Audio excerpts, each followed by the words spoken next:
Muy bien. Listo. Bueno, Bueno, buenos días, Elena.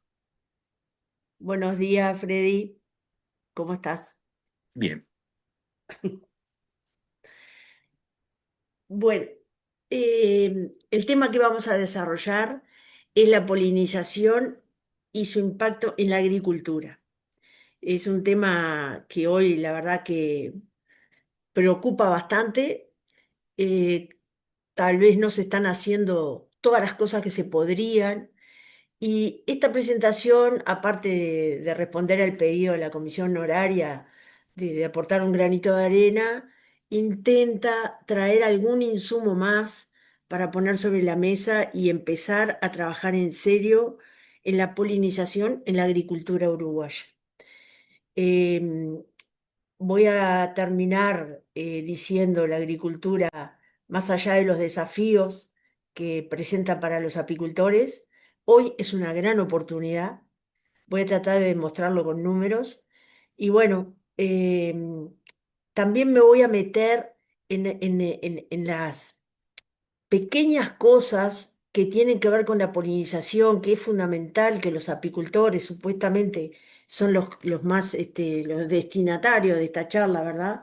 Pero también estaría bueno para los agricultores, es todo lo que el proceso en sí de la polinización, me voy a detener un poquito y nos vamos a meter dentro de la flor, dentro de las células reproductivas y cómo se da ese proceso para ver lo delicado que es y cómo tenemos que tener en cuenta todos esos factores para lograr los potenciales que nuestro país y esta zona sobre todo de América Latina, tiene en la producción de alimentos.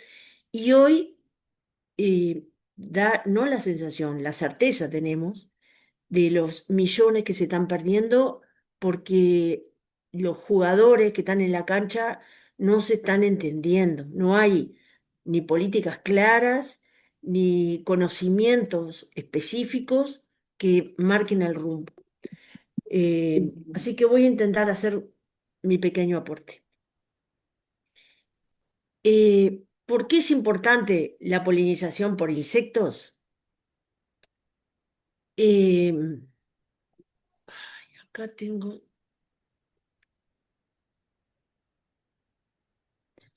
El tema es que se me está achicando la pantalla y yo eh, tendría que correr los carteles. A ver, ahí, lo voy a tener que hacer las veces que... Hay un trabajo que está editado, está publicado en marzo del 2022, que hicieron investigadores de la Argentina, el INTA, ahí está Marina Basualdo, y Pablo Cavigliazo del INTA Juárez, Marcos Juárez, chilenos, brasileros, uruguayos, y yo lo había resaltado y ahora no aparece, quedó deformada la pantalla, este, y es Gina Salaverry. Este trabajo es re interesante porque cuantifica que a pesar del el terrible declive de, de los insectos eh, que estamos teniendo, estos están aportando alrededor de 22.950 millones al año en la, calculo que la voy a tener, en los diferentes cultivos de América Latina. Ahora sí, la próxima la podemos pasar como presentación. La polinización por animales, o sea, en este caso fundamentalmente insectos, es un servicio ecosistémico y es importante porque los cultivos que representan el 35% de la producción mundial de alimentos se benefician de la polinización realizada por ellos.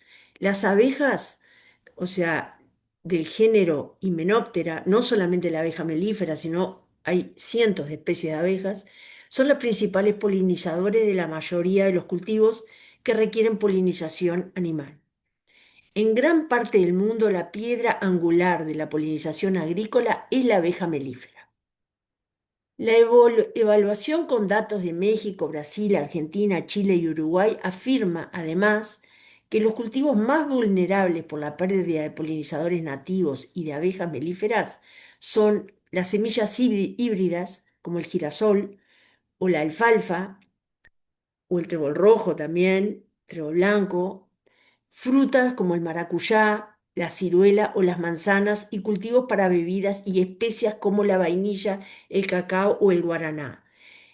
El asunto es que estos cultivos representan un menor área que los cultivos industriales. Los insectos tienen un papel clave en el funcionamiento de la tierra, ya que de ellos depende, entre otras cosas, la polinización de más del 80% de las plantas y cosechas de todo el mundo. Acá tenemos eh, un apicultor querido amigo, hoy ya no está entre nosotros, polinizando arándanos, la primera experiencia que se hizo en el Uruguay con polinización contratada en el mes de julio con su ayudante.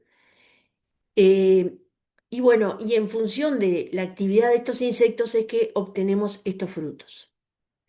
El entomólogo paleontólogo estadounidense, conservador del Museo de Historia Natural, ha afirmado que la existencia de los humanos depende de los insectos, pese a que estos pequeños animales están totalmente infravalorados. El número de polinizadores viene descendiendo de manera acelerada, y esto es espeluznante, más del 80% en algunas de las poblaciones más importantes. Esto atenta contra la seguridad alimentaria del mundo, pues se estima que sin los polinizadores no se podrá tener las 3 comidas diarias. Em, y acá destaco una vez más, ¿por qué la importancia de la abeja? Porque son poblaciones que son cuidadas por el hombre y las está manteniendo. Si las dejáramos libradas al azar, no sería así. La FAO estima que de 10 a 30 veces el valor de los productos de la colmena es lo que producen las abejas, los insectos por la polinización. Estimaciones europeas del año 2005 hablaban de 153 mil millones de euros. eh, tenía impacto sobre este valor. Este valor no incluía las semillas forrajeras ni el mantenimiento, era sobre los alimentos. En Estados Unidos se calcula que en frutas y verduras solamente hay 3.000 millones de dólares de aporte, que está calculado entre el 30 y el 60%, ya que hay algunas especies que solamente con la polinización por insectos son viables. En el medio ambiente, la reproducción y la evolución de más del 80% de las especies vegetales en el mundo dependen de la polinización por insectos, donde la familia de las abejas hacen el principal aporte. Es decir, son los que mantienen estos insectos la biodiversidad. En este cruzamiento de materiales genéticos es donde se da la biodiversidad, que es la la base para mantener los ecosistemas. Debido a que la pérdida del hábitat natural por el cambio en el uso del suelo para la agricultura, la minería o el desarrollo urbano han sido identificadas como las principales causas de pérdidas, se hace necesario fomentar entre los agricultores, productores, planificadores urbanos, constructores y mineros prácticas que permitan preservar y recuperar hábitats naturales. Nuestra producción de alimentos necesita de los polinizadores y al mismo tiempo los está haciendo desaparecer. Y eso es uno de los puntos que esta contradicción no tiene sentido que exista. Si logramos ponernos de acuerdo, el bolsillo nos va a hacer poner de acuerdo a todos, esto se puede arreglar mucho más fácil de lo que parece. Voy a tratar de irlo desarrollando. Hoy en día se han identificado más de 20.000 especies de abejas, o sea, el abejorro es una abeja también.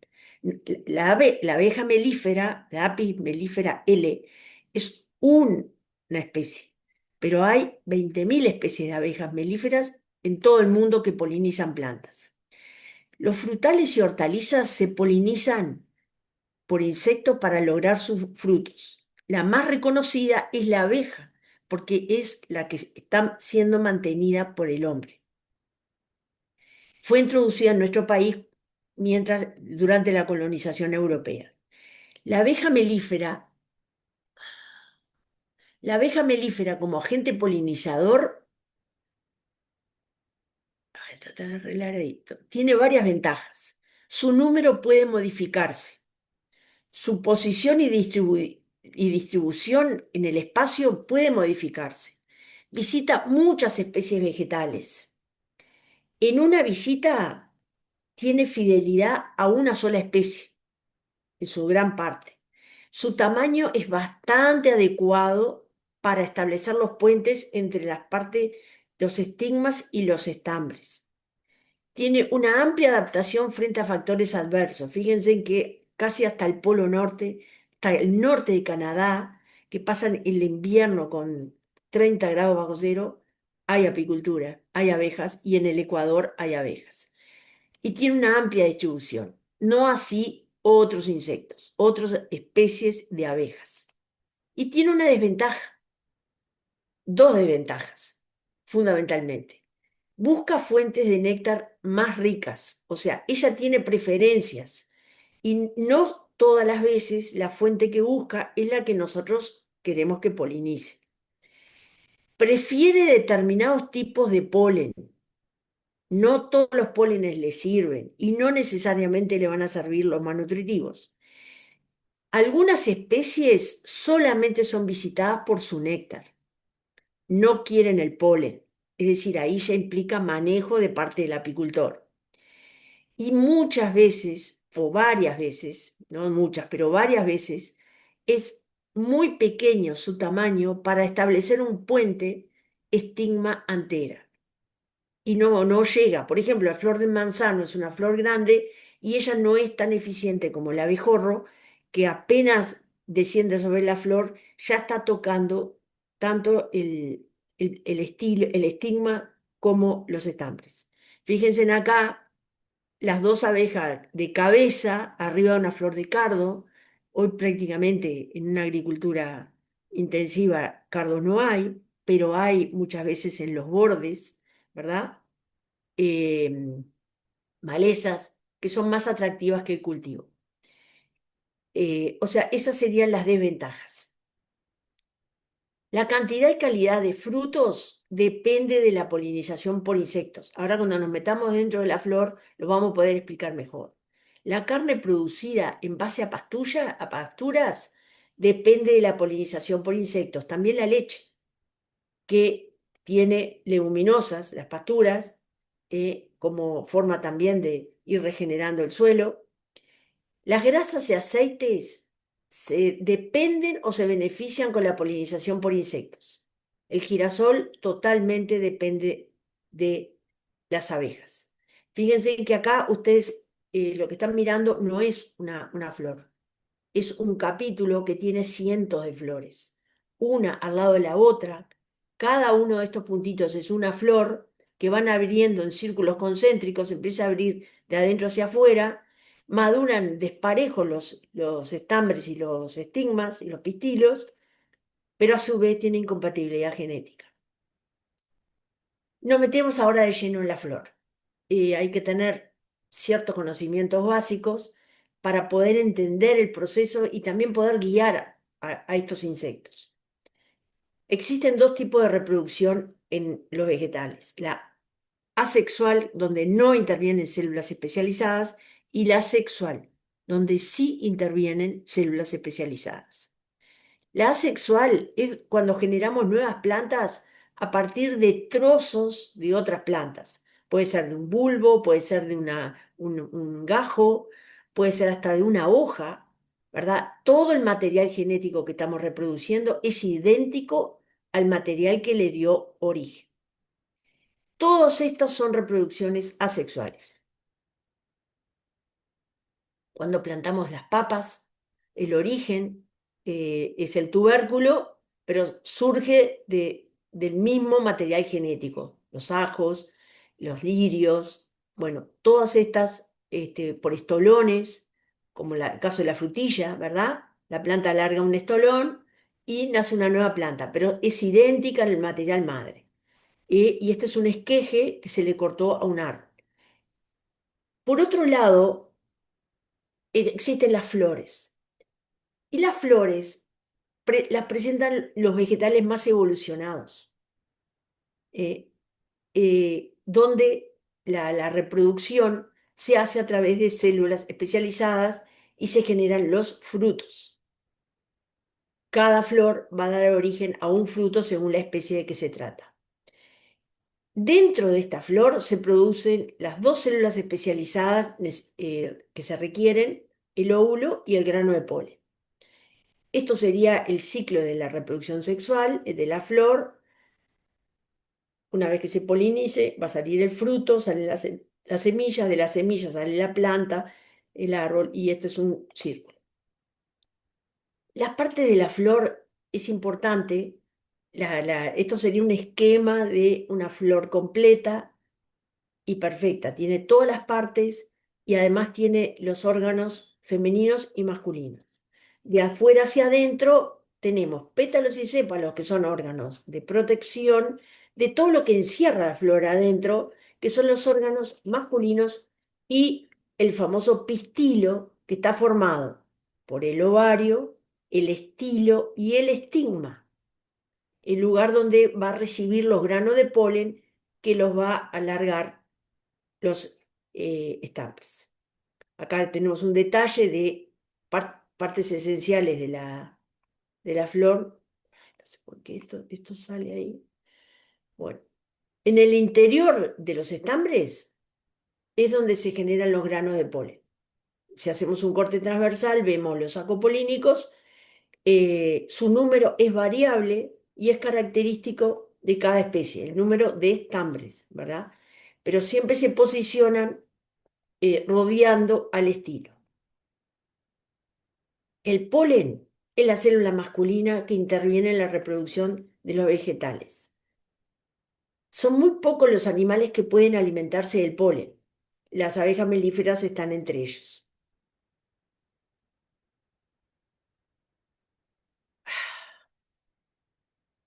Se me achica la imagen. El valor del polen depende de su proteína cruda, la proporción de aminoácidos y su digestibilidad. La abeja requiere de que por lo menos tenga una proteína cruda de mayor al 20%. En un trabajo realizado acá en Uruguay por Estela Santos y Ciro Invernici y colaboradores, hay un trabajo sobre la proteína cruda recolectada en especies en el Uruguay, ¿verdad? Y acá ya estamos viendo que hay algunas especies que no sirven para alimentar a la abeja. Y estas son las famosas especies de otoño, ¿eh? En el caso de las carquejas, las chicas blancas, no llegan a 20%. Abejas que son alimentadas con estos pólenes generan crías débiles, abejas flacas y crías que no van a superar los 60 días de vida. En cambio, tenemos los pólenes de las leguminosas, que todas están arriba del 30%. La chicoria es una que está en el límite y no es un buen aporte de polen. Los rábanos, toda la familia, las brásicas, la colza, están arriba del 30%. Los frutales, la flor morada.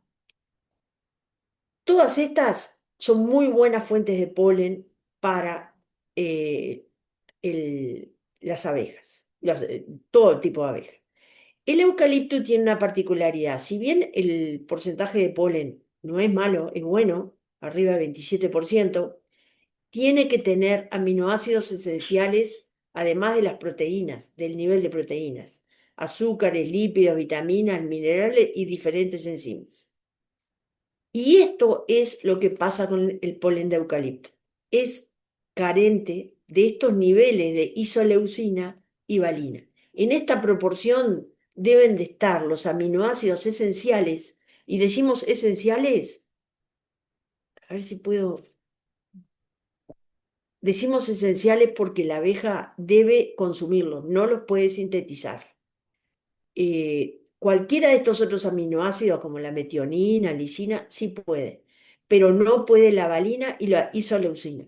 Por eso, el manejo en el eucaliptus implica estar dando suplementos proteicos para suplir este problema, si no la abeja junta polen y no logra acomodar sus requerimientos. Bueno, acá tenemos la estructura como la abeja junta el polen, la junta con las patas de adelante, las va pasando para la pata de atrás, hasta formar estas pelotitas. Acá tenemos una abeja con carga completa. Em,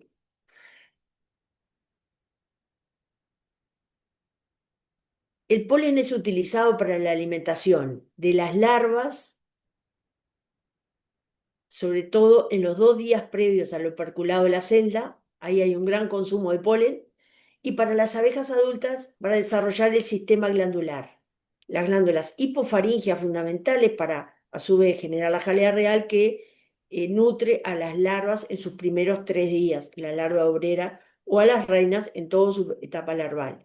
Y para el crecimiento de los cuerpos grasos. Cuando las abejas adultas disponen de un polen de baja calidad, de menos del 20%, o falto de aminoácidos esenciales, decae su vigor, decae su sobrevivencia. Y las larvas que son alimentadas con pólenes pobres, sobre todo los que se generan en otoño, son larvas que tienen los días contados y no van a sobrevivir al invierno. Las colmenas rápidamente disminuyen si no hay polen disponible. Lo consumen casi inmediatamente recolectado o dentro de los 30 o 60 días. Si se corta en el campo, las abejas reducen el área de cría y recurren a sus reservas. Se achican las colmenas y se reduce la longevidad de las abejas. Cuando digo reservas, no es a las reservas que están en la colmena, es a las reservas corporales. Se comen a sí mismas, ¿verdad? Se comen la proteína de su cuerpo. El acopio de polen en las abejas es según sus necesidades. Una carga completa implica recolectar 15 miligramos de polen y para juntar la carga completa, que son los 2 pellets, estamos hablando de visitar de 500 a 1000 flores. Se calcula que un kilo de polen equivale a 66.666 viajes y visitas de 50 millones de flores.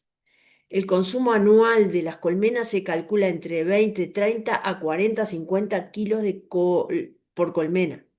Es decir, que las acopiadoras de polen están visitando por año cada colmena, por el polen que juntan, entre 1.000 a 2.000 millones de flores al año. Un dato que no es menor, las abejas que acopian polen visitan, tardan de 15 a 20 minutos en completar su carga, por lo que logran hacer hasta 20 viajes por día en un día soleado, sin viento y con buena temperatura. Esto ahora vamos a ver que en la miel se demora más, es más engorroso juntar la miel, la carga de miel, que la de polen. O sea, las abejas polinizadores en general están consideradas con mayor eficiencia. Prefieren distancias no mayor a los 400 metros, si bien se van a ir hasta donde sea si no encuentran el polen que requieren sus colmenas. Eso es en cuanto a la parte de polen y estambres. Y ahora pasamos a la parte femenina de la flor, que también llamado gineceo o pistilo, que consta del ovario, que está en la base de la flor, que contiene los óvulos que van a dar la semilla, el estilo y el estigma. El gineceo es una hoja especializada que produce óvulos y consta de esas 3 partes. Los nectarios generalmente se ubican entre los pétalos y y los estambres, generalmente porque también hay nectarios extraflorales que complican la reproducción de semilla en algunas especies. La polinización cruzada ocurre cuando el polen se traslada de una planta a otra de la misma especie. Sus efectos principales son el aumento del rendimiento y tamaño de los frutos, por aquello del cruzamiento de los materiales genéticos, la mejora en la viabilidad de las semillas y el fortalecimiento de la diversidad genética y adaptabilidad de los cultivos. O sea, acá tenemos una autofecundación, autopolinización, porque la abeja estableció el puente y le puso polen sobre el estigma de la propia flor. En este caso hay cruzamiento entre flores. La germinación del grano de polen ocurre inmediatamente después de la polinización. Estos granos de polen se ubican en la superficie estigmática. Estoy corriendo esto porque yo no termino de ver esta cosa acá, no sé cómo sacarla. Eh, y estos granos germinan, ¿eh? Para hacerse el lugar, caminar todo lo largo del estilo, llegar al ovario y entrar al óvulo para producir la fecundación. La fecundación es cuando el grano de polen que ha venido germinando a lo largo del estilo entra en el óvulo y provoca la fecundación, o sea, se unen los materiales genéticos. La fertilidad de los óvulos es máxima el primer día de apertura de las flores. Si la flor no recibe la visita, no recibe los granos de polen provocada por la visita de los insectos, se va a mantener abierta, pero cada día va perdiendo viabilidad los óvulos que tenga en su interior, que va a ser variable según la especie de la que se trate. Por ejemplo, el trébol rojo en su ovario tiene dos óvulos, uno siempre aborta y por lo tanto es una semilla la que es factible de obtener, viable. En el caso de la alfalfa son 12 óvulos, en el caso del lotus llega a tener hasta 70 óvulos y así sucesivamente. El manzano tiene 10 óvulos, ¿eh? Eso es característica de cada especie. Por cada día que pasa abierta la flor, la viabilidad de esos óvulos disminuye. O sea que la secuencia de todo esto sería, ¿cómo se hace para sacar esto? No sé cómo se hace. Ahí, ahí salió. La secuencia sería, se expone, abre la flor, se expone el pistilo, el estigma está receptivo y al mismo tiempo hay secreción de néctar. En la evolución, las plantas que segregaban néctar al mismo momento de abrir las flores eran las que más perduraban. Esa es un poco la explicación este, que le encontramos a todo este mecanismo. Existe lo que se llama la liberación del polen con la dehiscencia de las anteras, que es la apertura de las anteras. Si un grano de polen aterriza sobre el estigma receptivo, puede germinar. Muchos granos de polen deben ser depositados sobre el estigma para una germinación y fertilización exitosa. Muchos, no uno. En definitiva, estamos hablando que un grano de polen es una célula microscópica. Cuando nosotros vemos puntitos amarillos, estamos viendo muchos granos de polen. El tiempo entre la polinización y la germinación de ese grano de polen en el estigma varía con las especies. Y le decimos que es un periodo efectivo de polinización. Es la diferencia entre el crecimiento del tubo polínico y la longevidad del óvulo. Si el óvulo va a estar abierto, va a estar disponible o viable un solo día, bueno, el tubo polínico tiene que crecer a una rapidez de llegar en 24 horas al óvulo. Hay especies que tienen periodos más largos que otros. Por ejemplo, los arándanos tienen, una vez que abre la flor, tienen solamente 3 días. Son días complicados porque la fecundación se hace en pleno julio y agosto.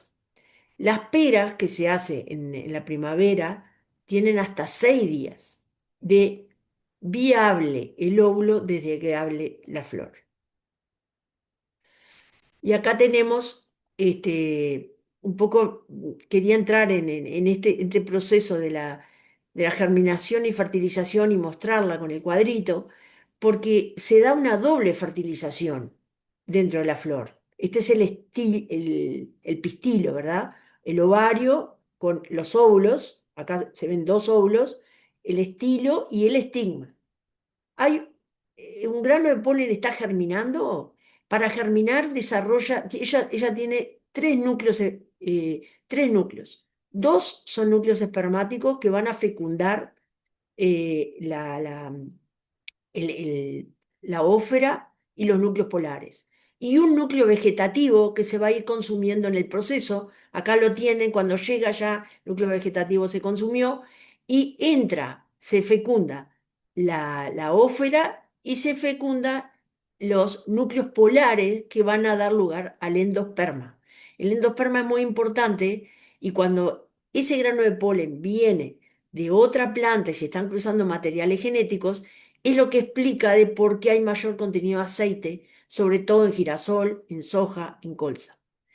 Porque uno de los núcleos, los dos núcleos polares están siendo fertilizados con un polen de otro material genético. Quería mencionar este punto acá porque acá lo explica. Y este otro que está fecundando a la ósfera va a dar lugar a la semilla, pero este da lugar al endosperma.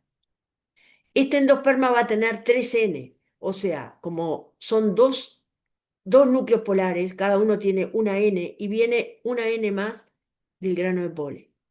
Y es el tejido nutritivo, la semilla y el que nosotros, cuando cosechamos las semillas, aprovechamos para nuestra alimentación.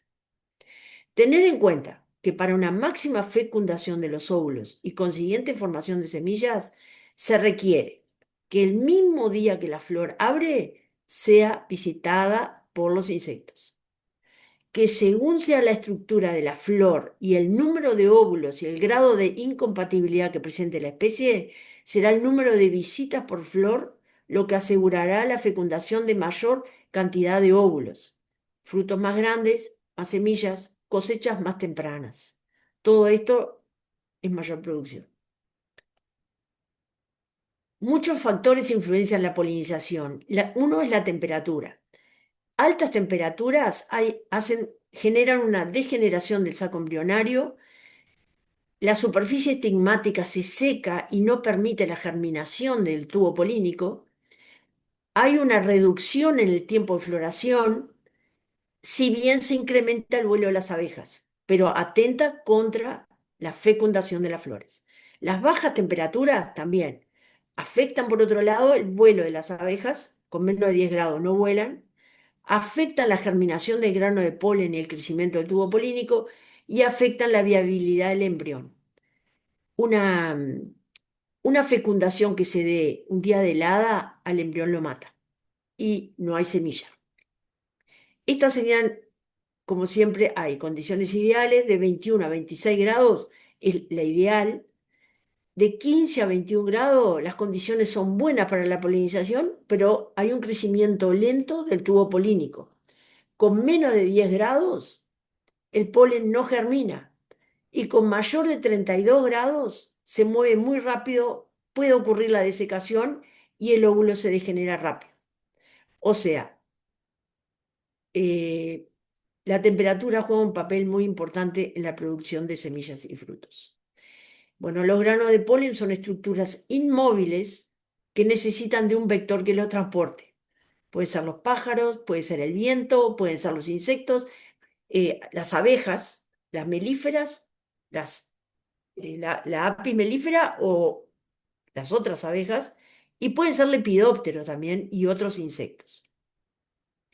Un adecuado proceso de polinización en cuanto a su frecuencia y eficiencia va a resultar en una mejor producción de frutos y semillas.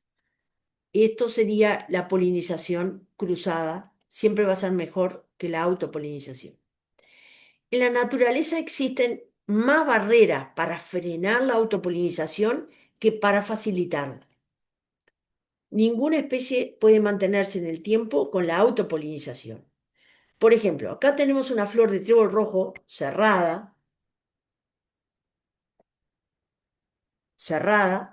y nos está mostrando un mecanismo fisiológico que es la ercogamia. El estilo, el estigma está mucho más arriba que los estambres, pero además tiene el famoso disposición de pétalos que este tubo estaminal está encerrado en una quilla y precisa presión para que por las abejas, para que esto salga para afuera y los estambres puedan liberar el polen. O sea que tiene una doble, acá tienen, esto no es una flor, acá hay 140 flores en promedio y cada una tiene que ser visitada en lo posible el día que abre. Pero esta cabezuela, como se llama esta inflorescencia, va abriendo, perdón, a lo largo de entre 20 y 25 días. Estas son barreras mecánicas también para la autopolinización. ¿Eh? Son más todas las barreras que ha inventado la naturaleza. Acá tenemos barreras reproductivas, tenemos la dicogamia, maduración despareja entre estigma el estigma y la dehiscencia de los estambres. Es decir, primero van a madurar los estambres, acá los ven, y por último sale el estigma y queda receptivo. Hay 2 o 3 días de diferencia. Esto no es una flor sola, acá hay 150 flores y va abriendo por círculos. Pero además de tener esta barrera física o fisiológica, como es la maduración despareja, presenta incompatibilidad genética el girasol. O sea que es 100% dependiente de la polinización por insectos. También acá tenemos otro caso, este de la flor morada. Esto acá es como opera el sistema de incompatibilidad y es un juego de genes del grupo S. Sí, esto rosadito representa la superficie estigmática y el estilo. Cualquier grano de polen que tenga un gen similar al material donde quiere germinar, no germina, ¿verdad? El material madre tiene S1, S2, así que todos los granos de polen que vienen con S1 o con S2 no caminan. Acá tiene S1 y S3, S1 y S2 también. Y este otro, el material madre, tiene S3, S4. Quiere decir que los granos de polen con S1, S2 sí pueden germinar. Y esto es una forma que tiene de asegurarse la naturaleza de no estarse autofecundando. ¿Cómo opera la incompatibilidad? Esterilidad del polen, lento o nulo crecimiento del tubo polínico. Vimos que ese crecimiento del tubo polínico es crucial para la fecundación de los óvulos. Escaso desarrollo del embrión, dicogamia y también con las condiciones ambientales. Todo eso está atentando contra la autopolinización. Una vez que el polen es transferido al estigma, comienza el crecimiento del tubo polínico. Bueno, esto ya lo hablamos, cada tubo polínico desarrolla 3 núcleos, uno que dirige el crecimiento del tubo y 2 que son los núcleos espermáticos. Mientras el polen está germinando en el estilo, los óvulos se preparan para ser fertilizados. Ya que tenemos un esquema, no vamos a detenernos en esto mucho, y bueno, como hablamos, se requiere una doble fertilización, ¿verdad? Tener en cuenta que para una máxima fecundación de los óvulos y consiguiente formación de semillas se requiere, esto ya lo dije, pero se ve que lo voy a repetir, el mismo día que la flor se abre, tiene que ser visitada por los insectos. Y según sea la estructura de la flor, número de óvulos y grado de incompatibilidad, va a definir el número de visitas por flor. Y eso los apicultores tienen que tenerlo en cuenta. ¿Qué cultivos se están polinizando? ¿Cuántas visitas por flor? Y eso va a determinar el tipo de colmena, la distribución, la cantidad de colmenas y el manejo hacerle a las colmenas. Por ejemplo, el girasol tiene unas 2.000 flores por 60.000 capítulos por hectárea. Quiere decir, acá adentro genera 2.000 flores, cada cosito de estos. ¿Vieron? Todas las de afuera ya abrieron y estas están cerradas. La abeja está trabajando donde abrieron. El máximo rendimiento de cada una de estas, y eso que tiene un solo óvulo de girasol, atenti, se requieren de 6 a 10 visitas por flor y el día que abre. Ya les está diciendo eso los requerimientos que tenemos de colmenas por hectárea. Como el girasol demora 20 días en abrir todo el capítulo, eh, 20 días perdón. Se precisan 48 millones de visitas por día para poder fertilizar al girasol adecuadamente. El lotus, por ejemplo, eh, es muy común acá que se arrimen las colmenas al lotus porque da una linda miel de muy buena calidad, si bien no es muy abundante, pero 200 kilos de miel por ahí se pueden sacar acá por hectárea. Eh, pero ¿qué pasa? No tiene muchas flores por metro cuadrado, pero el máximo rendimiento se logra de 15 a 20 visitas el día que la flor abre. Por eso se requieren 117,4 millones de visitas por día para obtener el potencial que ahora lo vamos a ver cuando entremos en leguminosas. Una vez que el huevo está fertilizado, el embrión crece rápidamente, eh, se forma el fruto, se estimula el crecimiento de las zonas adyacentes. Un tamaño de fruto adecuado en manzano sería que presente de 6 a 7 semillas. Eh, si el número de semillas formados determina si se van a mantener en el árbol o van a abortar. A mayor número de semillas, más grandes los frutos y más simétricos. Existe correlación positiva entre el número de abejas,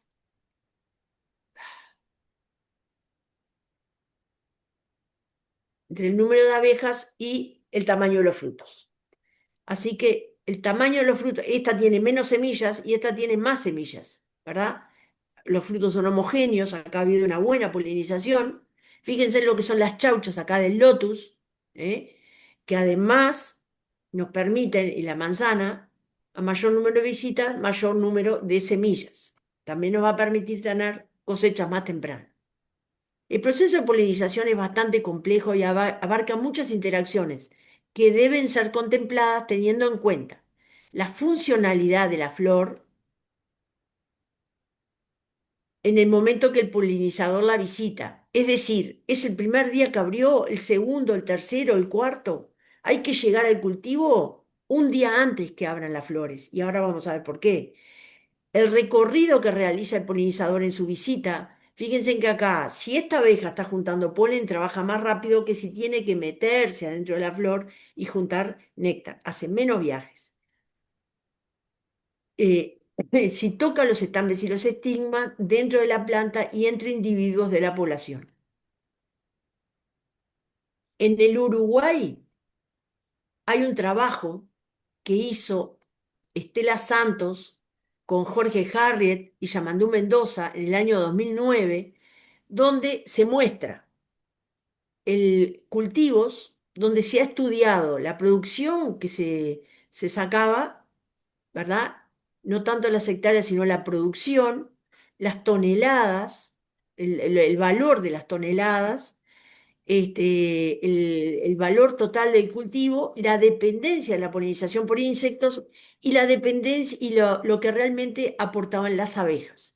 De esta manera se llegó que en el 2009 se produjeron 119.683 millones de dólares de frutas y verduras.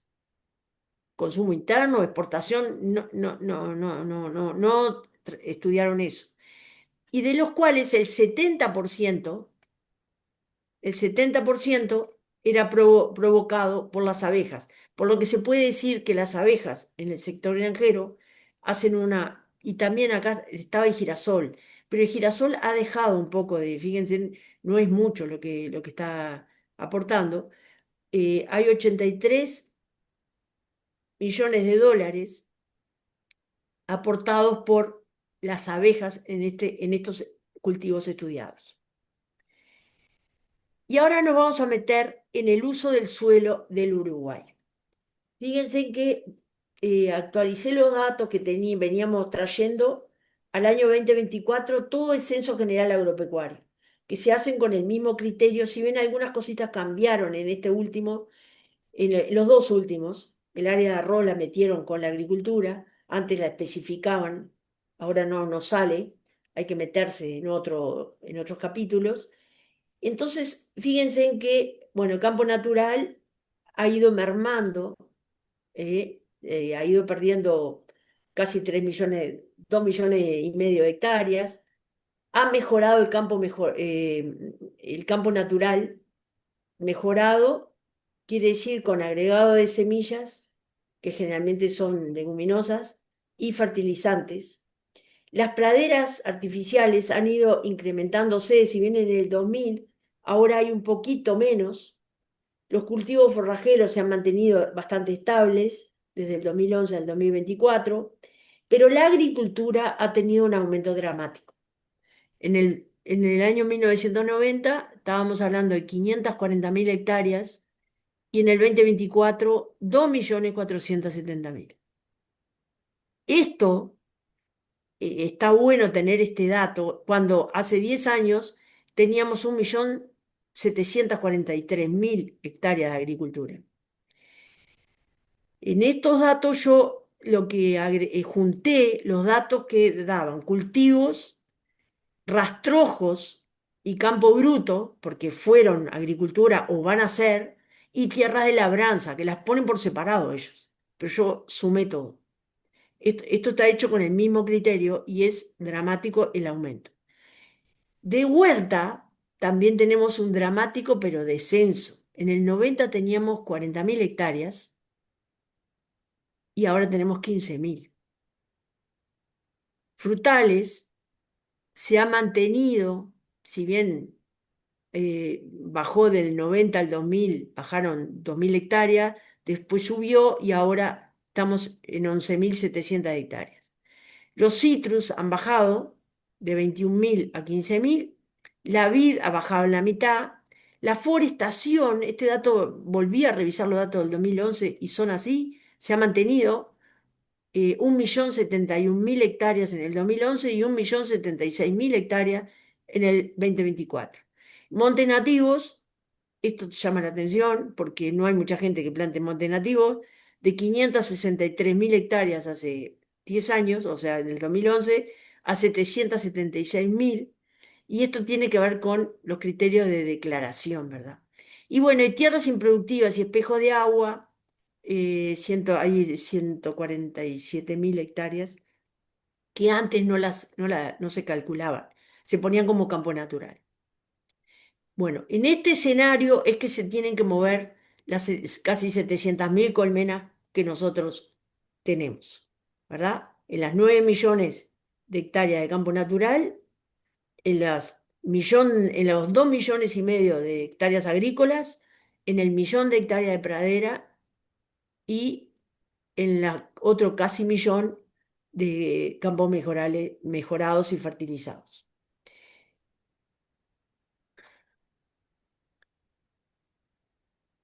El manejo de colmenas en polinización tiene que tener en cuenta el tamaño y desarrollo de las colmenas que llevaríamos a los cultivos. Tienen que tener reinas jóvenes y productivas. Tiene que tener en cuenta cuántas colmenas por hectárea requiere el cultivo, en qué momento va a ser trasladado, dónde las vamos a poner para ver la mayor eficiencia. Y esto tiene que ver con cultivos adyacentes, con la cantidad de visitas por flor, con los radios de trabajo.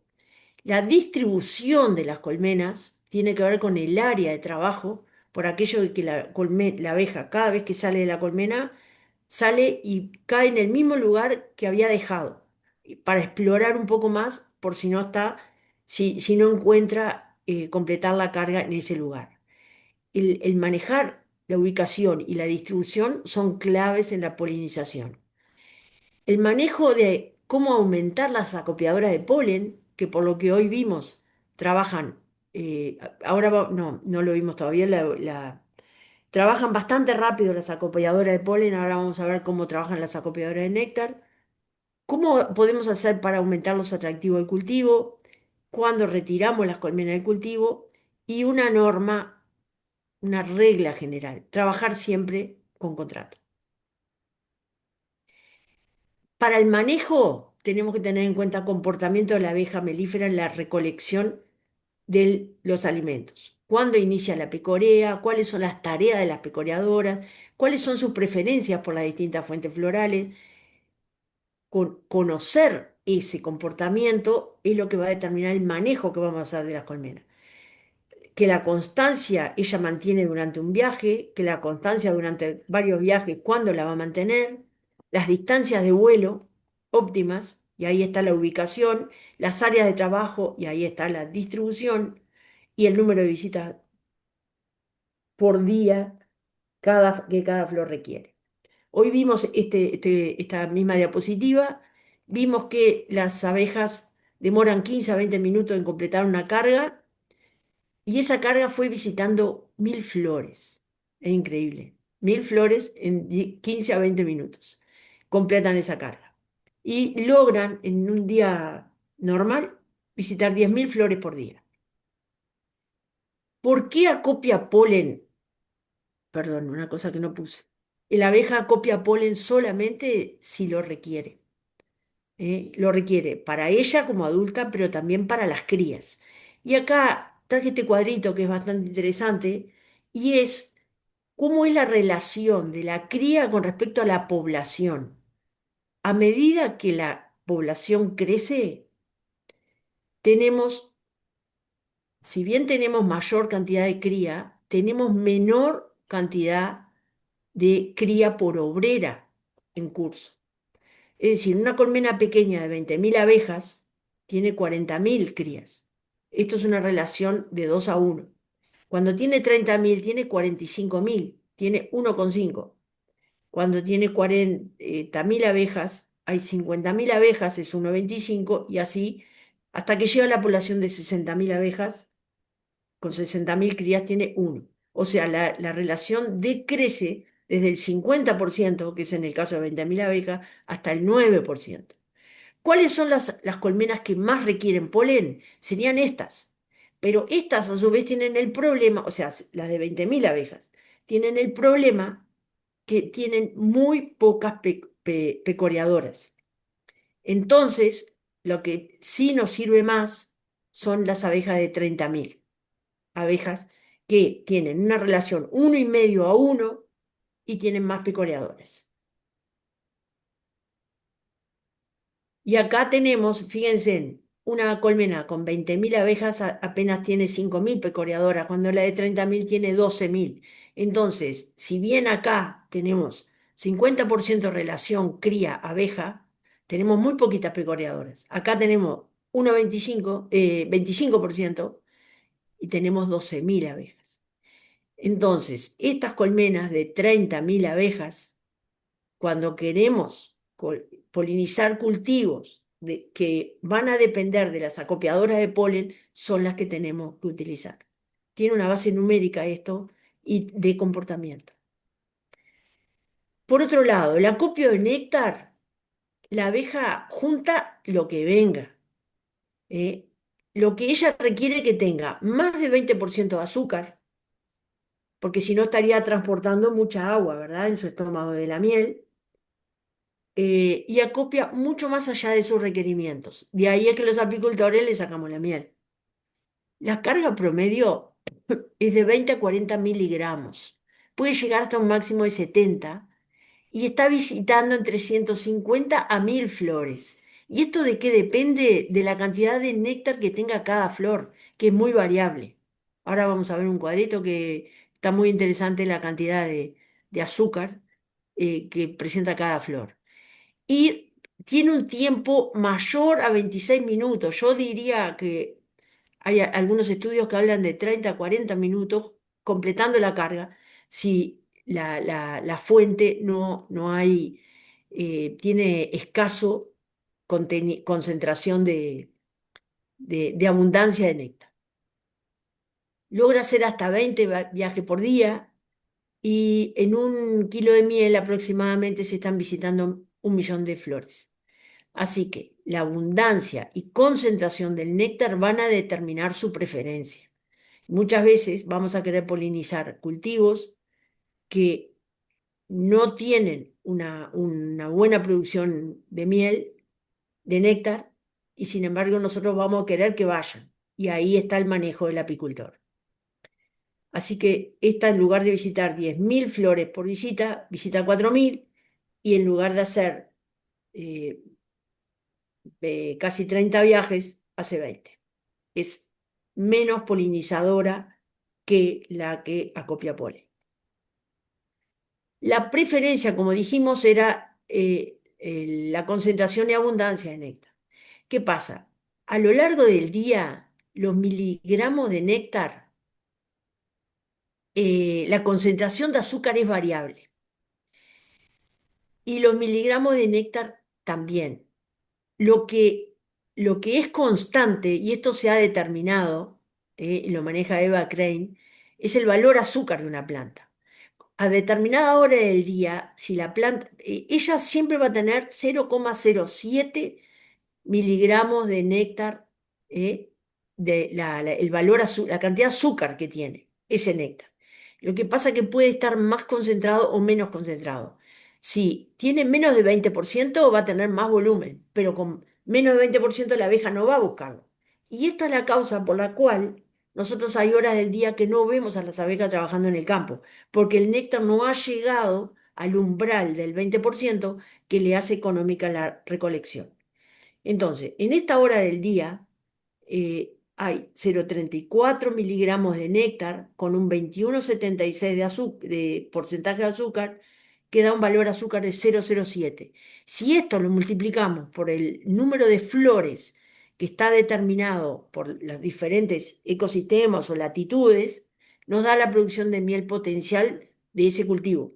Y en el libro de Brad Crane pueden encontrar tablas de cultivos donde está esto reflejado. Por supuesto, no está hecho en nuestro país y este es un trabajo, un pendiente que tenemos acá, ¿verdad?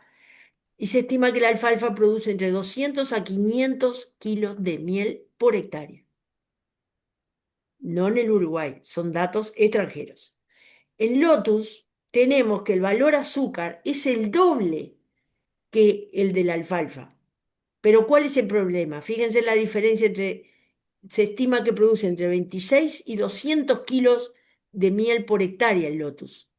¿Por qué? Porque tiene pocas flores. Tiene mayor valor azúcar, pero tiene menores flores, menor cantidad de flores. O sea, el lotus sería menos abundante. Si nosotros pusiéramos una alfalfa atractiva al lado de un lotus, las abejas irían a la alfalfa. Pero como tenemos problemas en la alfalfa con el tema del disparo de la flor, las abejas van a preferir ir al lotus, si es que es la flor dominante. En el caso del trébol rojo, esto no tiene tantas flores como la alfalfa, pero tiene un muy buen valor azúcar, ¿verdad? Y tiene la misma producción de miel por hectárea. Pero también el trébol rojo tiene un problema, ¿eh? Que es que los años más húmedos, las corolas son largas y la abeja mete la cabeza, larga la lengüita para adentro y no llega a recoger el néctar. Y así seguimos. El trébol blanco tiene menos flores todavía, tiene un poquito menos de valor azúcar, no es tanto más, no es tanto menos. Sin embargo, baja la producción de 50 a 200 kilos. Siempre va a dar mucho más un trébol rojo de miel que, pero tiene, para poder cosechar buena miel de trébol rojo, no pueden ser veranos muy húmedos porque nuestra abeja no llega bien a la columna del trébol rojo. La flor morada, acá no tiene los valores miligramos y valor azúcar, pero más de 500 kilos. El girasol, fíjense, a pesar de que tiene un valor azúcar mejor que la alfalfa, miren cuánto menos miel da. ¿Por qué? Porque tiene pocas flores por hectárea. La colza en este estudio da de 100 a 500 kilos. Hoy vamos a tocar el tema de la colza y tiene un muy buen valor, tiene el doble que las leguminosas, tiene en concentración, bueno, tiene un poco más, pero tampoco tanto más, pero tiene muchos miligramos y tiene un valor azúcar el doble que cualquier leguminosa. Por eso la atracción y la cantidad de flores que tiene por hectárea, ¿no? El manzano tiene unas flores muy lindas, pero muy poquitas flores, tiene un muy buen valor azúcar, pero da muy poquita miel por hectárea. O sea, la abundancia de flores de manzano no es la abundancia de flores de una colza o de un trébol rojo. Eso queda claro. El arándano, tenemos este dato nomás, no he conseguido más datos. Bueno, tamaño de la colmena, algo fundamental para polinizar. Acá tenemos, esto lo determinó Farrar, y en definitiva la regla de Farrar es la producción esperada de una colmena, ¿cuántos kilos de miel me va a dar? Es igual al cuadrado del peso de la población. Es decir, las colmenas grandes son las que producen más. Y acá podemos ver cuál es el tamaño de colmena promedio que se trabaja en el Uruguay. ¿Por qué no agarramos toda la miel que hay en el campo? Cuando antes de este tipo de agricultura que tenemos ahora, era común, sobre todo en el litoral, sacar 50, 60 kilos y con no mucho esfuerzo. Era muy común. Ahora tenemos los flujos cortos y los tenemos que saber aprovechar. Las colmenas tienen que estar siempre grandes. Si entramos a una colza con colmenas de 20.000 abejas o 30.000 para que se acomode, se terminó, le lleva 40 días, la ley de los 40 días a la colmena. Cuando se terminó de acomodar la colmena, está pronta para salir a otra colza de otro ciclo, ¿verdad? Entonces, esto, tamaño de la colmena, es fundamental, no solamente para el que produce solamente miel, para la polinización es fundamental. Si no tenemos las colmenas entre 30 y 40.000 abejas, por lo menos, o 60, que en el caso de la alfalfa esto sería lo ideal, no vamos a hacer un buen papel en la polinización. Por otro lado, las pecoreadoras tienen diferentes tareas. Cuando recién empiezan a salir, van a juntar solamente polen y van a ser el 25% de las pecoreadoras. El 58% van a juntar solo néctar y el 17% van a hacer polen más néctar. O sea, se puede decir que el 75% de las pecoreadoras están juntando néctar. Eso tenemos que saberlo también, porque según el tamaño de la colmena, nosotros tenemos mayor proporción de acopiadora de néctar que de polen. Los porcentajes varían de acuerdo al tipo de cultivo y a los requerimientos de la colmena. ¿Qué cantidad de cría? Es decir, si hay mucha cría en la colmena, este 25 puede ser un poquito más, pero si hay un cultivo como la colza y no hay tanta cría, se nos van a correr y se nos van a ir 20 las de polen y se nos pasan más para acopiar néctar. Este es un cuadrito simplemente para poder visualizar y poder entender esas recomendaciones que nos dicen 2 colmenas por hectárea, 3 colmenas por hectárea. No nos dicen nada qué tipo de colmena, pero por lo menos poderla visualizar. Y es, bueno, a ver, poblaciones, colmenas con 10.000 abejas, son prácticamente núcleos, ¿verdad? Que tienen solo 1.000 pecoreadoras, apenas visitan 5 millones de flores por día. Sabemos que hay cultivos que requieren 90 millones por día de visitas. Ya con poblaciones de 30.000 abejas, estamos consiguiendo que 36 millones van a ir al néctar y 30 millones, el 25% de las pecoreadoras, van a ir al polen. Y en total van a proveer 66 millones. Y esta tablita opera y concuerda bastante bien con los criterios y con lo empírico que se ha notado que con tantas abejas por hectárea de tal población, tenemos 2 o 3 abejas por metro cuadrado cubriendo las visitas que requiere ese cultivo. Polinización de leguminosas forrajeras. Bueno, acá voy a tener que ir un poquito más rápido porque creo que la hora, si no, Freddy, me va, no sé cómo estamos de hora. Esto es un trabajo de Formoso, de Línea La Estanzuela, es un trabajo nacional. Se encontró que los potenciales biológicos de los semilleros de 680 kilos para trébol blanco, 650 rojo, 930 y 600. Sin embargo, apenas esta es la semilla que conseguimos. Y fíjense en ¿dónde es el cultivo que más perdemos? Producción no obtenida es en el Lotus, que son más hectáreas de semillero del año 2007. Quise obtener hoy la superficie de semilleros comerciales no lo pude conseguir, pero hoy estaremos de los comerciales arriba de los 10.000 hectáreas. ¿Eh? Todos estos semilleros, si no tienen abejas, no producen semillas. La producción no obtenida donde más perdemos es en el lotus. ¿Eh?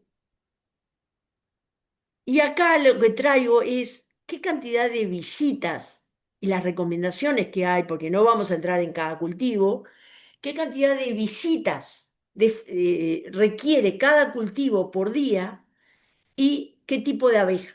Por ejemplo, el trébol blanco requiere que 98, casi 99 millones de visitas por día estén presentes en la hectárea, en toda la superficie. ¿Eh? Precisamos 12.325 pecoreadoras. Asumimos que la copiadora de polen y la de néctar tienen la misma eficiencia por las características del trébol blanco. Precisamos 2 visitas por flor y está recomendado una colmena y media por hectárea con poblaciones de 30.000 abejas. En trébol rojo precisamos 87 millones de visitas, pero no de cualquier colmena, de cualquier abeja. Tienen que ser esas 87 millones de visitas las proveen 10.875 acopiadoras de polen. En una población de 30.000 abejas precisamos, con 3 visitas por flor, 4 colmenas por hectárea. En el lotus precisamos 117 millones de visitas. Como precisamos 15 a 20 visitas por flor, con poblaciones de 30.000 abejas, y precisamos 2 colmenas por hectárea. Tanto las acopiadoras de polen como las de néctar, acuérdense del cuadro 75-25, pero en este caso todas son efectivas. Y en alfalfa precisamos 90 millones, con una sola visita alcanza, pero hay muchas abejas que se niegan a ir. O sea, tiene una característica muy particular, pero las recomendaciones son de 5 a 10 colmenas por hectárea.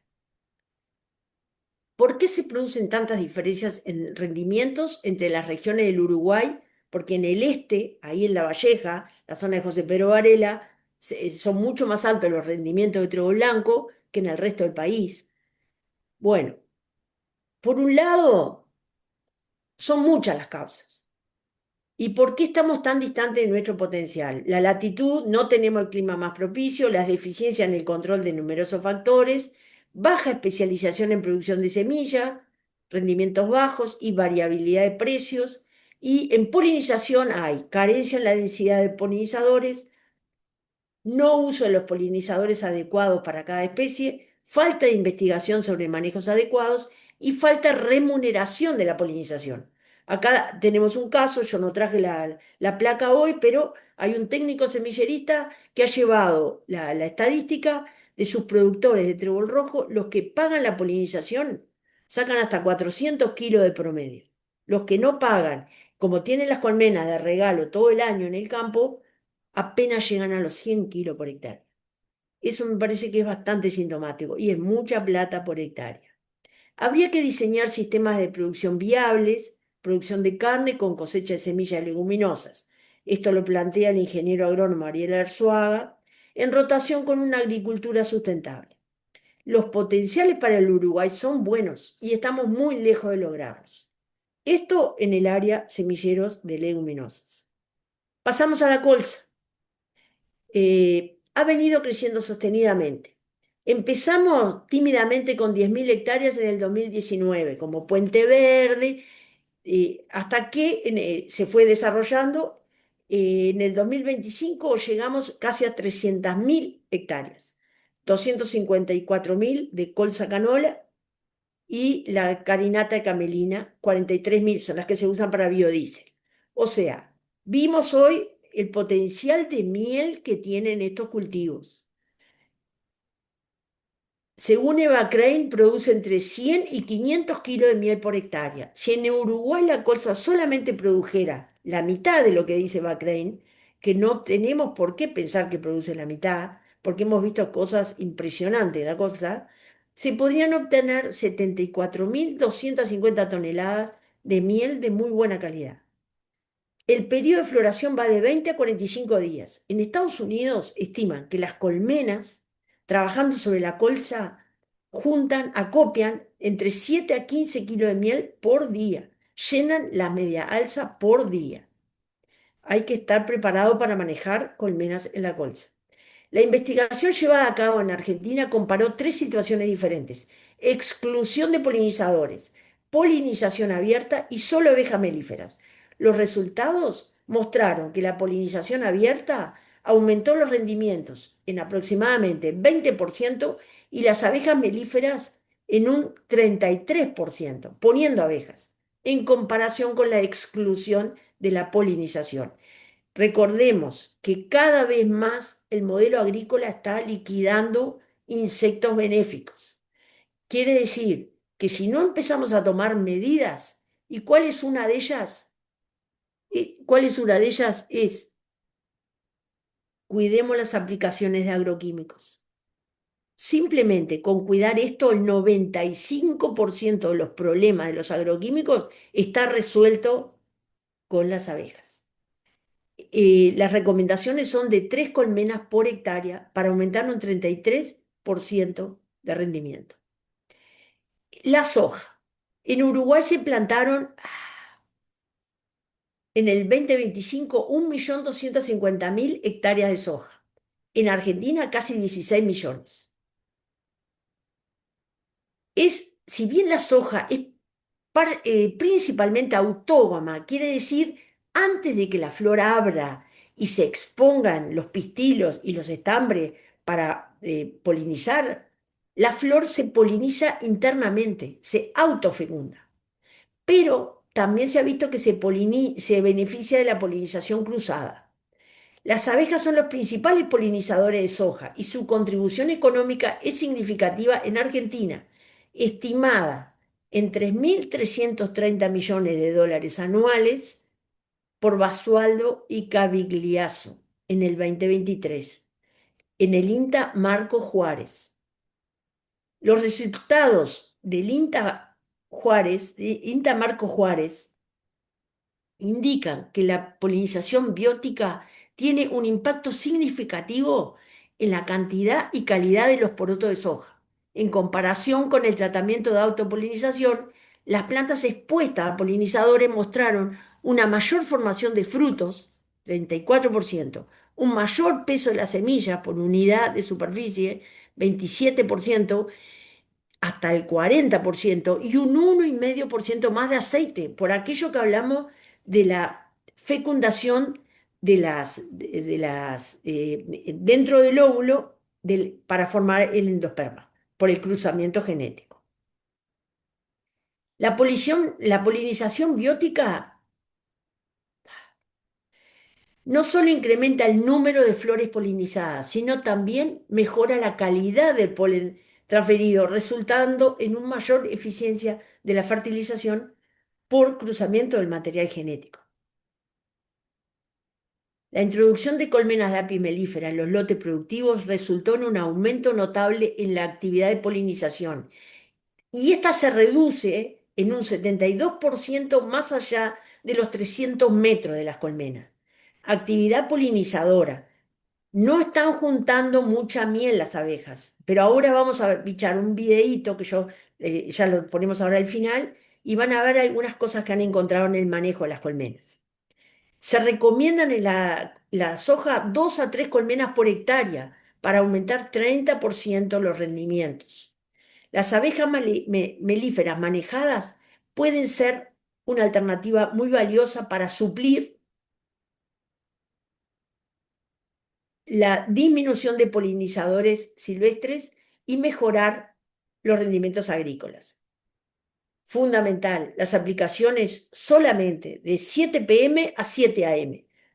Los insectos buenos andan de día, los insectos malos andan de noche. Y fundamentalmente, el mayor efecto de cualquier agroquímico se da en la tardecita noche, no al mediodía con el sol, ni con mucho rocío.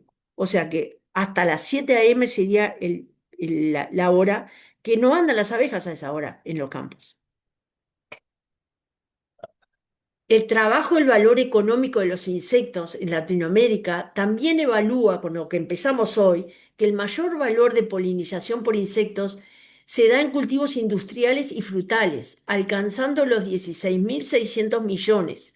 Asimismo, señalan que el valor económico debido a esta polinización es más alto en los cultivos para la industria en Argentina, Brasil y Uruguay, mientras que ese valor para Chile y México fue más alto en el caso de las frutas. La agricultura, una oportunidad para la apicultura.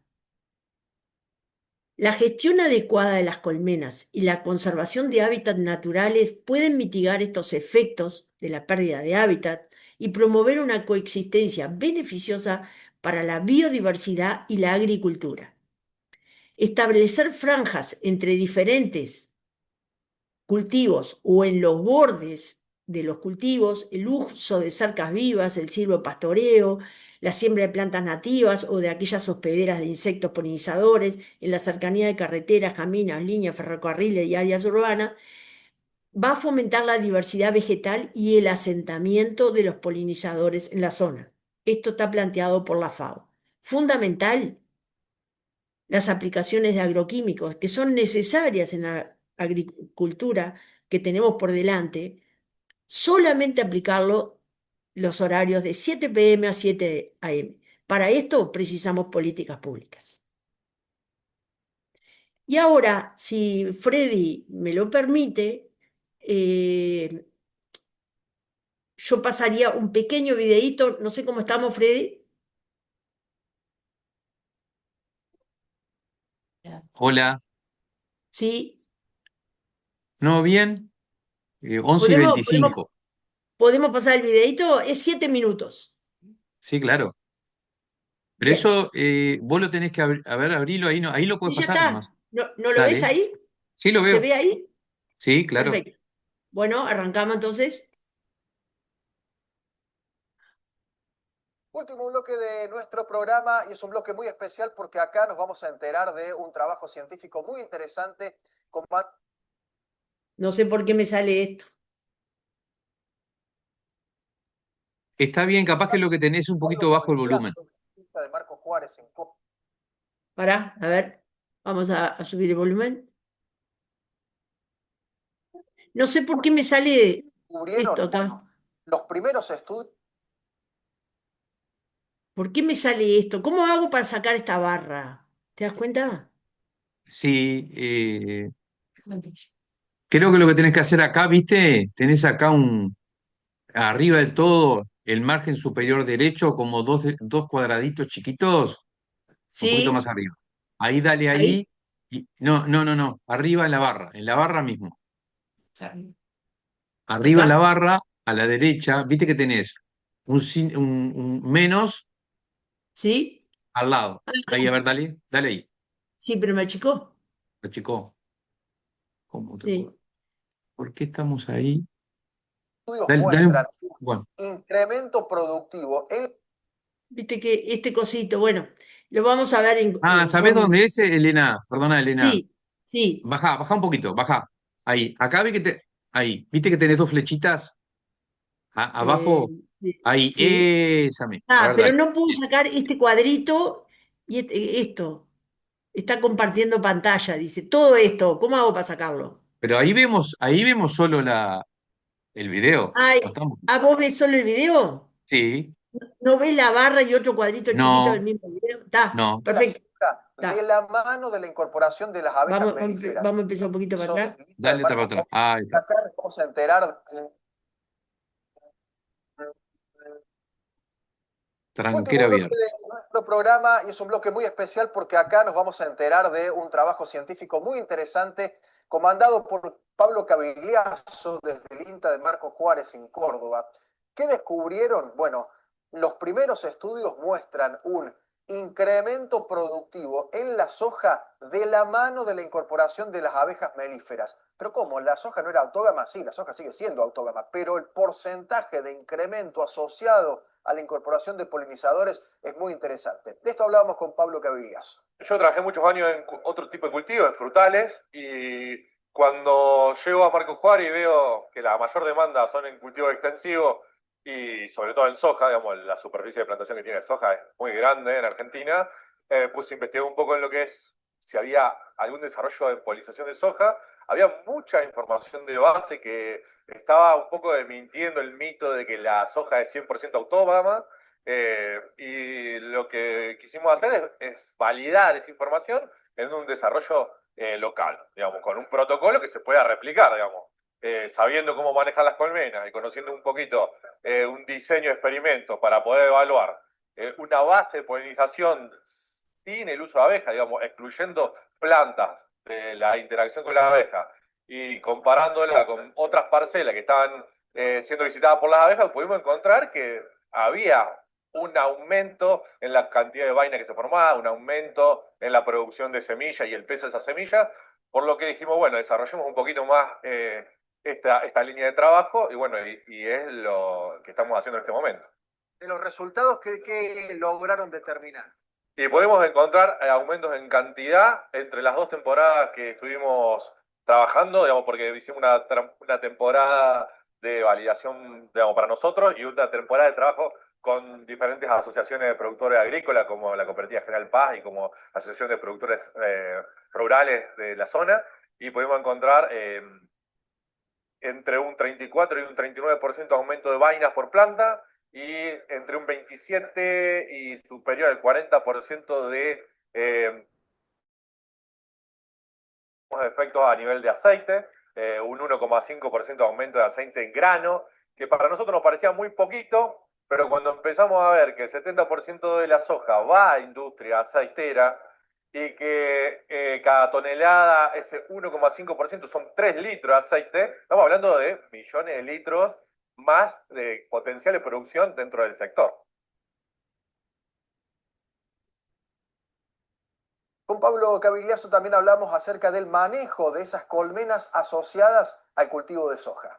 Nosotros medimos que con 10 colmenas, a los 150 metros, la interacción de la abeja cae en un 70%. Si nosotros usamos esa relación, podemos ver que más o menos necesitaríamos unas 2 colmenas por hectárea, digamos, teniendo en cuenta el radio de forrajeo y demás.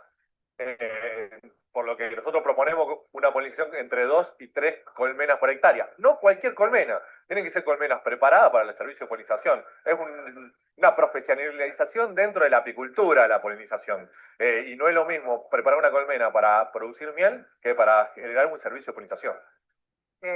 ¿Lograron medir cuánta interacción hay de otros polinizadores exóticos o nativos? Digamos, dentro del 100% de las visitas que pudimos observar, el 30% eran polinizadores nativos. Realmente esas visitas se dan cerca de los parches de vegetación natural, también con un rango de forrajeo similar al de la abeja, y es sinérgico a lo que pasa con la abeja. Es más, pudimos medir que la eficiencia de la polinización de los nativos es mucho más que el de la abeja de la miel. Por lo que nosotros proponemos un manejo integrado dentro del sistema de producción soja, digamos, teniendo en cuenta la base de polinización de los nativos, digamos, que son abejas de la familia Lictidae, tipo género Lacerosa, una abeja muy chiquitita, o mosca dentro del género dentro de la familia de los círpidos. Manejarlos juntos, manejar el paisaje de los lotes y además incorporar las abejas para cubrir esas deficiencias de polinización que hay de base, digamos, debido a la pérdida, digamos, de ciertos ambientes dentro de los sistemas de producción.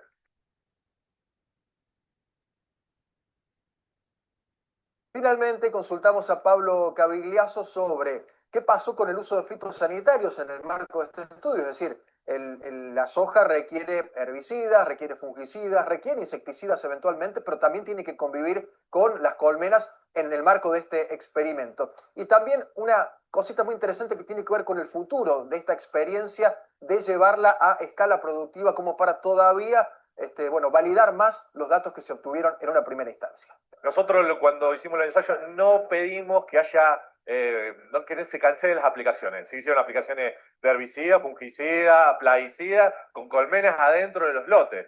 Se hizo un manejo de la colmena y el manejo del momento de la aplicación para que haya el menor impacto. Tuvimos una supervivencia del 100% de las colmenas que se utilizaron y en ninguno de los casos las abejas crecieron. Es decir, que cada vez eran más grandes y salieron de los lotes con un tamaño muy grande como para poder seguir su ciclo y producir miel dentro de otro sistema.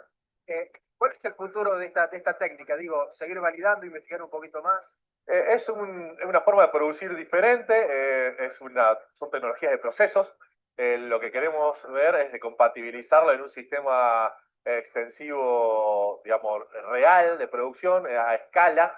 Esta temporada lo que vamos a hacer es trabajar en eso, con un diseño y un diagrama de distribución. Vamos a trabajar en tecnología para que nos permitan automatizar el monitoreo de esto, digamos que es la complicación, hacer censo de interacción en plantas como la soja, que tienen una flor bajo canopia. Así que bueno, estamos trabajando con otras empresas y con universidades para poder determinar el mecanismo de por qué y cómo afecta, digamos, cómo interactúa el bicho y cómo el polinizador está modelando la reproducción para que esto suceda.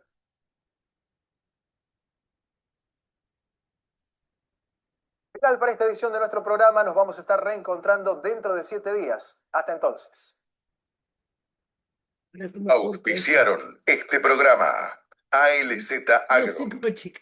Crow, Peláez y Asociados, Nucid Semillas, Sociedad Rural Venado Tuerto, RAGT No Tobin, sé cómo sacarlo. Cuichigabeglio Seguros, IPCBA, Instituto de Promoción de la Carne Vacuna Argentina. Salí del Zoom, cabrón. A ver. Bien, bárbaro. Se entendió, se escuchó bien. No sé si Bueno, alguno o alguien quiere hacer alguna, Elena, si te parece, alguna pregunta, consulta, es el momento, ¿no? sí, bárbaro. Lo único que porque se me quedó todo chiquitito a mí acá. No sé qué pasó. No puedo entrar en la. ¿Sigo compartiendo pantalla o dejo de compartir? Deja de compartir porque si ya no tenés más nada, deja, ahí está, Ah, ahora nos vemos ahora sí, todos. ahora sí. Ahora nos No, vemos porque no todos. podía entrar en el. Está, perfecto. Sí, si alguien tiene alguna pregunta.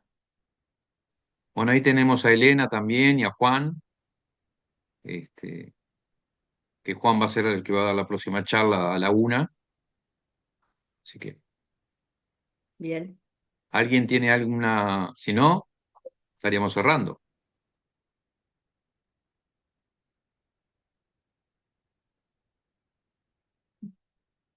Bueno, parece que se entendió todo, Elena. No sé. Sí, Bueno, o nada. Todo o no, nada. buen día, muchas gracias. Se podrá volver a ver si quedó grabada. Ahí está, eso mismo iba a decir yo.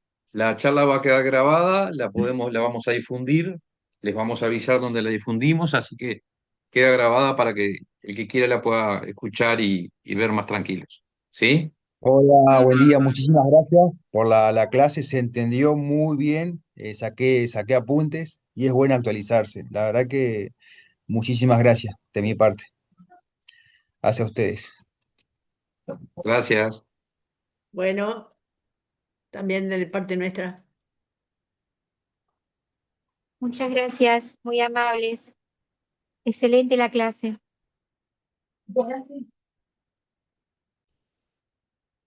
Bueno, me alegro que les haya gustado entonces. Bueno, yo intento pasártela ahora. Vamos a ver porque es media pesada.